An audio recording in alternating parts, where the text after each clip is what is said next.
కూటమి ప్రభుత్వం వచ్చి 7 నెలలైంది. ఈ 7 నెలల్లోని కురుపాం నియోజకవర్గ పరిస్థితి ఎలాగుంది అనేది ఒకసారి డిస్కషన్ చేసుకుంటే, కురుపాం నియోజకవర్గంలో ఈ 7 నెలల్లో కూటమి ప్రభుత్వం వచ్చిన తర్వాత ఏం జరిగింది అన్నది మాట్లాడుకుంటే 10 మంది ట్రైబల్ విద్యార్థులు చనిపోయారు. రాష్ట్ర రాజకీయాల్లోనే ఈ 7 నెలల్లో ఏ నియోజకవర్గంలో కూడా జరగనన్నటువంటి మరణాలు 10 మంది ట్రైబల్ స్టూడెంట్స్ అనేవాళ్ళు 10 మంది విద్యార్థులు చనిపోతే, రావాడలోని ఒక కుర్రోడు చనిపోతే, ఒక స్టూడెంట్ చనిపోతే తూతూ మంత్రంగా స్థానిక ఎమ్మెల్యే అలాగే మంత్రి గారు స్థానిక ప్రజాప్రతినిధులు అందరూ వెళ్ళి తూతూ మంత్రంగా మాట్లాడేసి, ఇప్పుడు ఎలక్షన్ కోడ్ ఉంది కాబట్టి ఆ కుటుంబానికి న్యాయం చేయాలంటే మేము ఎక్స్గ్రేషియా ప్రకటించలేమని చెప్పేసి చెప్పడం జరిగింది. సరే, ఎలక్షన్ కోడ్ అయిపోయింది. అసెంబ్లీ సెషన్స్ ఉన్నాయి. అసెంబ్లీ సెషన్స్ తర్వాత వచ్చి ప్రకటిస్తారని చూస్తే అసెంబ్లీ సెషన్స్ తర్వాత కూడా వచ్చి ప్రకటించలేదు.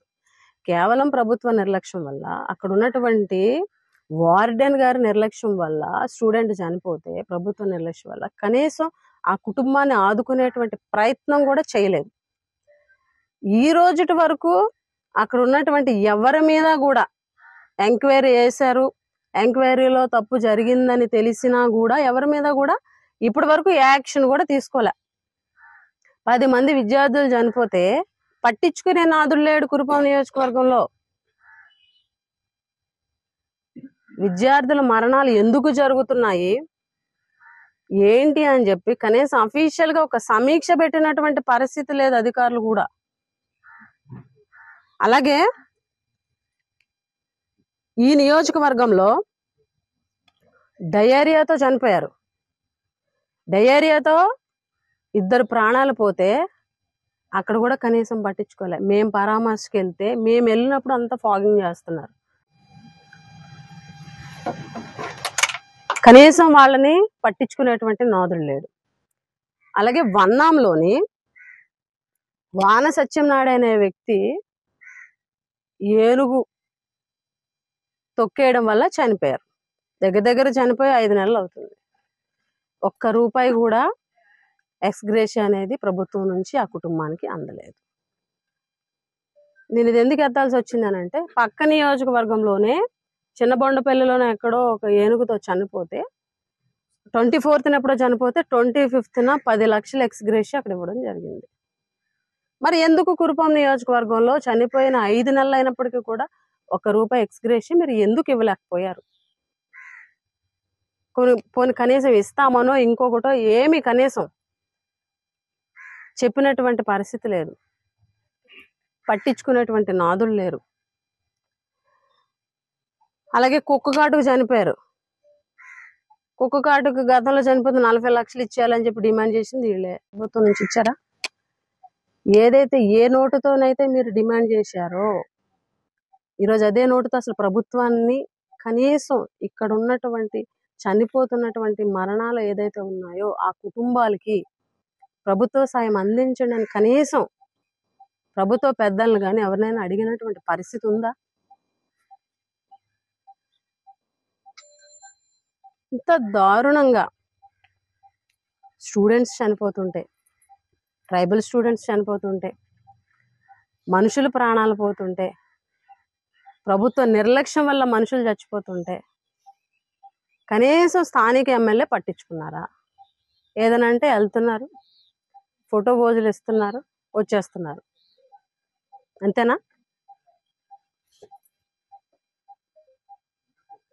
గతంలోని జ్యోతిరావు పూలే స్కూల్లో ప్రమాదవశాత్తు పాము కాటుతో చనిపోతే రోడ్డు ఎక్కారు, శవ రాజకీయాలు చేశారు, 40 లక్షలు ఇవ్వాలన్నారు, 5 లక్షలు ఇస్తే 5 లక్షలు ప్రాణం ఖరీదు 5 లక్షలు అన్నారు. అంటే మీరు ప్రశ్నించినప్పుడేనా మీ ప్రభుత్వం వచ్చి ఈరోజు మీరు ఇక్కడ ప్రజాప్రతినిధిగా ఉన్నప్పుడు పట్టించుకోరా? అంటే దీని అర్థం ఏంటి? 5 లక్షలు మేము నెక్స్ట్ డేనే ఇవ్వడం జరిగింది. పెద్దలు కనీసం ఎవరికైనా అంటే ప్రభుత్వ నిర్లక్ష్యం వల్ల చనిపోయిన దాని గురించి నేను మాట్లాడుతున్నా. ప్రభుత్వ నిర్లక్ష్యం వల్ల చనిపోతే కనీసం 1 రూపాయి ఇచ్చారా? ఆదుకున్నారా కుటుంబాన్ని? భరోసాగా నిలబడ్డారా? కనీసం ఏ కుటుంబానికైనా ఒక రూపాయి ఆర్థిక సహాయం చేసి భరోసా ఇచ్చేటువంటి పరిస్థితి చేశారా? అసలు ఏం జరుగుతుంది నియోజకవర్గంలో? అసలు ఎమ్మెల్యే ఉన్నట్టా లేనట్టా? మన విద్యుత్ ఛార్జీల మీద మేము ప్రెస్ మీట్ పెట్టాం, వెంటనే ప్రెస్ మీట్ పెట్టారు, మీరే పెంచి మీరే ధర్నా చేస్తున్నారట. మేమే పెంచి మేమే ధర్నా చేస్తున్నామా? కనీసం ప్రెస్ మీట్ పెట్టి ఆన్సర్ ఇచ్చేటప్పుడు ఒక అవగాహనతోటి ఎదుటి వాళ్ళు మాట్లాడారు, ఆ మాటలకి మనం కౌంటర్ ఇవ్వాలంటే మనం ఏం మాట్లాడాలన్న దాని మీద ఒక అవగాహన తెచ్చుకొని మాట్లాడాలి. మీరే పెంచి మీరే అట్లీస్ట్ నేను ఆ ప్రెస్ మీట్ చూసి ఏం కౌంటర్ ఇద్దామన్నా కూడా నాకు ఏం మాట్లాడారు అర్థం కాల. ప్రజలకు ఏమర్థమైద్ది? ప్రతిపక్షాలకు ఏమర్థమైద్ది మీరు మాట్లాడింది? నేను క్లియర్గా ప్రెస్ మీట్ పెట్టి క్లియర్గా నిమ్మక కియా కురుప మండలం గుజ్జలగండ విలేజ్ నిరుపేద గిరిజనుడు, అతనికి వచ్చింది 28 యూనిట్లు. 28 యూనిట్లు ఆ నెల ఆయన కన్జ్యూమ్ చేసిన కరెంట్ ఎంత? 28 యూనిట్లు. 2000 బిల్లు ఎందుకు వచ్చింది?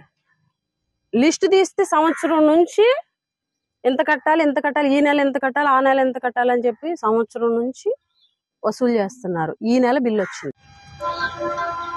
200 యూనిట్లు ఉచిత కరెంట్ ఉంది కదా, మరి గిరిజనకు 28 యూనిట్లు కన్జ్యూమ్ చేస్తే 2000 బిల్లు ఎందుకు వచ్చింది అన్న దానికి మీ దగ్గర సమాధానం ఉందా?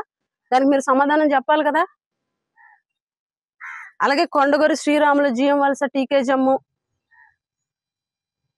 9000 రూపాయలు వచ్చింది కరెంట్ బిల్లు. అతను కన్జ్యూమ్ చేసింది సుమారుగా 100 యూనిట్లు. 9000 బిల్లు ఎందుకు వచ్చింది? దానికి మీ దగ్గర సమాధానం ఉందా? ఆ లిస్టు తీస్తే ఒక నెలలో 1000 యూనిట్లు కాల్చారని వచ్చింది. 1000 యూనిట్లు. ఒక బల్బు, ఒక ఫ్యాన్ ఉన్న ఒక సామాన్య గిరిజనుడు 1000 యూనిట్లు కాలుస్తాడు ఒక నెలలో. మీ ప్రభుత్వంలో వచ్చిన బిల్లు ఆ విషయం మీకు తెలుసా? అసలు మీరు కనీసం, నేను 2 పేర్లు మెన్షన్ చేశా, నిమ్మక కియా అలాగే కొండగొరి శ్రీరాములు అని 2 పేర్లు, 2 సామాన్య నిరుపేద గిరిజనుల యొక్క కరెంట్ బిల్లుల గురించి మెన్షన్ చేశా. కనీసం అవి తెప్పించుకొని బిల్లు ఎందుకు అంత అయ్యింది, ఎందుకు ఇలా వచ్చింది అని ఎలక్ట్రికల్ డిపార్ట్మెంట్ వాళ్ళని పిలిచి అడిగితే దానికి వాళ్ళు కరెక్ట్ గా సమాధానం చెబితే అది మీకు అర్థమైతే ఆ నెక్స్ట్ డే దానికి సమాధానం మీరు చెప్పాలి. అది చెప్పకుండా మీరే పెంచారు. పోలవరం ప్రాజెక్టు, ఎలక్ట్రికల్ దానికి పోలవరం ప్రాజెక్ట్ ఏంటి సంబంధం?